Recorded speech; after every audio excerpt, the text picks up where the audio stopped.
Hola de nou, aquest és el meu segon vídeo de la col·lecció Mola molt ser youtuber o Mira mare, soc youtuber, que no sé què és més lamentable. El vídeo anterior el vaig penjar fa més d'un any i resulta que va tenir unes 150 visites. Que guai, doncs fem-ne un altre, no? I, I bàsicament per parlar de què? Seguim parlant de Nokias, que el món de Nokia és molt apassionant. Primer de tot, un comentari històric. Resulta que a casa la meva xicota havia anat amb aquest Nokia, un Nokia N70. És un disseny força maco, força elegant, i fins i tot té una mena de protecció per la càmera. Ara el tenia desprotegit, però veus? Això és molt bo. Et protegeix la càmera i només la treus en el moment que la necessites. I crec que, si no m'equivoco, en el moment de desplaçar aquesta pestanya és quan s'activava el sistema de càmera. Molt bonic, molt elegant, en fi, preciós l'N70. El meu primer Nokia va ser aquest Nokia 50.200 o 5200, com li vulgueu dir, que ens havia arribat amb algun d'aquests contractes Orange.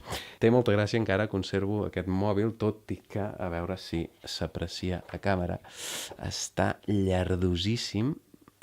És d'aquells tipus de plàstic, està una mica brillantet de podrit i està enganxifós, és un fàstic tocar-lo. Hi ha ditades per tot arreu que l'acabo de trastejar quan l'he trobat. Aquest es desplegava, és d'aquests que es desplegaven, i hi havia de més xulos també que es desplegaven per baix i era com una videocònsola gairebé, però aquest feia només aquest gest, però clar, era molt guai, en plan, vaig a trucar, clac. De mida és fantàstic, és molt petit, molt recollit, sempre m'han agradat els mòbils petits i aquest era una cucada, diguem, en aquest sentit. El Nokia 5200. Conservo masses trastos. Després vaig tenir el Nokia Express Music, que aquest ja no el conservo, el vaig regalar a familiars, que juraria que em va tocar en un concurs de la televisió o alguna cosa així. I era un mòbil molt curiós, amb llapis, un llapis integrat, que estava molt encarat a la gestió, sobretot, d'arxius musicals. Després d'aquest Express Music va ser ja cap al 2010 quan vaig adquirir el meu primer Nokia, aquest fabulós Nokia platejat, que llavors hi tenia una carcassa vermella que veurem tot seguit. Encara conservo les caixes originals d'aquests mòbils. Tinc massa trastos a casa, me n'hauré de desfer un moment o altre.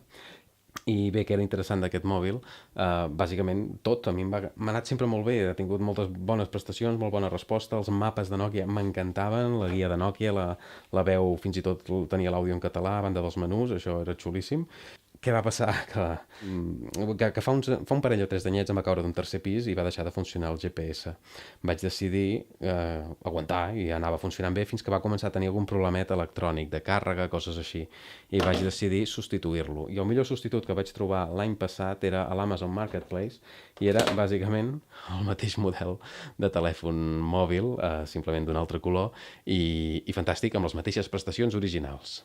Sinó que la gràcia va ser que vaig poder traslladar els arxius d'àudio de la guia del GPS en aquest mateix mòbil, els vaig copiar a través de la targeta de dades, la targeta externa, la micro SD, i me'ls va trobar i cap mena de problema. Vaig poder navegar, he pogut navegar amb aquest GPS amb la veu original del primer en català, que em feia molta gràcia. Sempre deia xiri xauxerament a l'esquerra i tenia alguns tocs molt, molt simpàtics que mai no oblidarem. Gràcies, Nokia.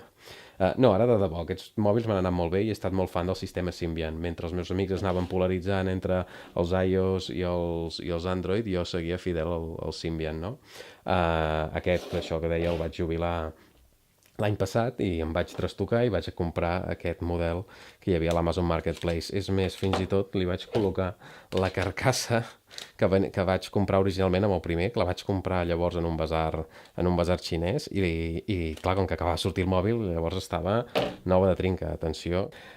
En tot cas, aquest va ser el relleu, però una setmana més tard d'haver-lo comprat va sortir la notícia que WhatsApp deixaria de funcionar als mòbils Symbian.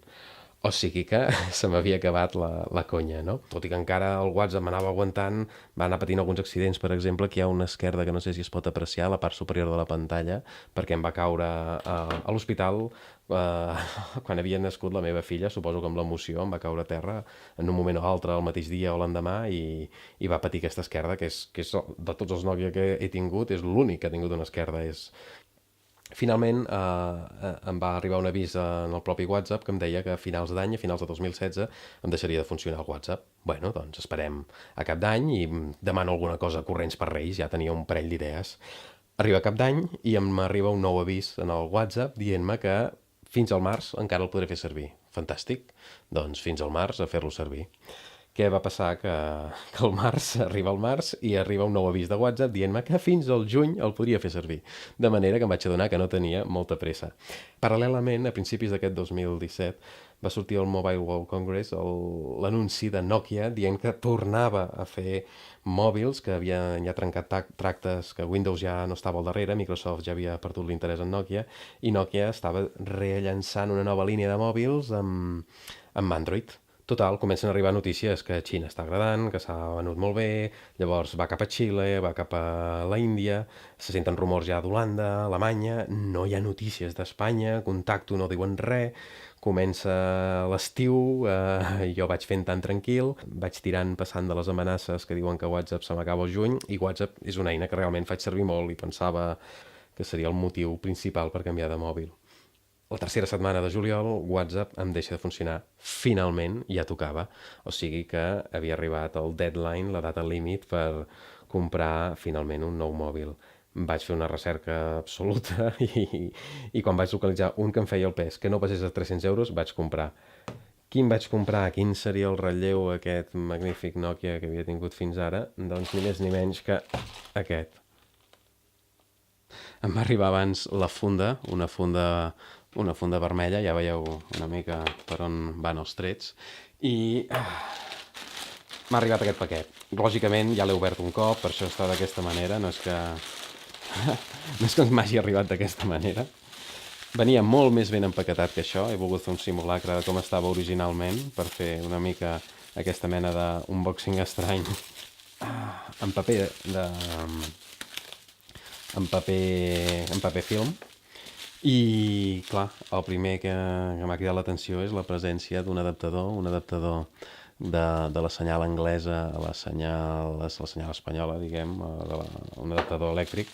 El mòbil està comprat a l'Amazon Marketplace, a una botiga anglesa, per tant no era d'estranyar, i el que em fa una miqueta més de por, que és xinès. Ja és l'Android 7.0 Nougat i és tot xinès. Segons les especificacions tècniques és el TA1003, que en teoria és el que és compatible amb el Google Play, que per tant procedeixo a fer l'obertura oficial d'aquest mòbil, confiant que serà el que necessito. I atenció, és aquest Nokia, en tot cas, és la versió xinesa, no l'europea, això també és interessant de tenir-ho present, i dir que la versió xinesa, em refereixo tant a la xinesa de Xina com a la versió de Hong Kong específicament, totes dues es veu que tenen una càmera, l'autoenfoc de la càmera frontal no és tan potent, era una mica més dolentot, però en canvi té més gigas de RAM, té més potència de memòria RAM. Deixeu-me'l fer més net, o em renyaran a casa, fora tot la paramenta, el mòbil, a veure, no vull carregar-me gaire, aquí apareix tot, les instruccions, amb un perfecte xinès que no tindré cap problema en no entendre. És enorme pels meus estàndards, pantalla de 5,5 polzades. Fem la comparació amb el mòbil que jo tenia fins ara, amb el model que jo estava acostumat i que per mi era enorme, és el doble de gran, és una brutalitat. He intentat repetir el joc cromàtic del meu primer mòbil, és una ximpleria, però bueno, mira, ja que hi érem, doncs fem-ho bé. Molt bonic tot, i a veure què més té. Atenció, aquesta capseta, el món dels embalatges és una passada. Atenció, el carregador, com em ve, i que s'adapta, que funciona, esperem que funcioni. Sí, perfecte. Han complert tot el que se'ls demanava. Els cascos, que semblen una bírria, no sé. Sí, no serien els cascos més interessants, crec que en tinc d'altres que m'aniran millor.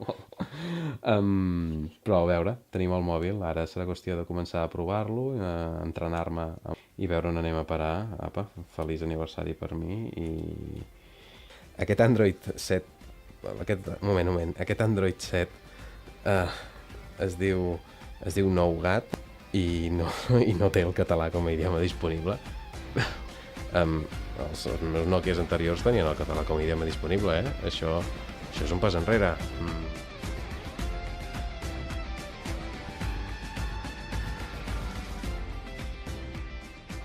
Ja té collons,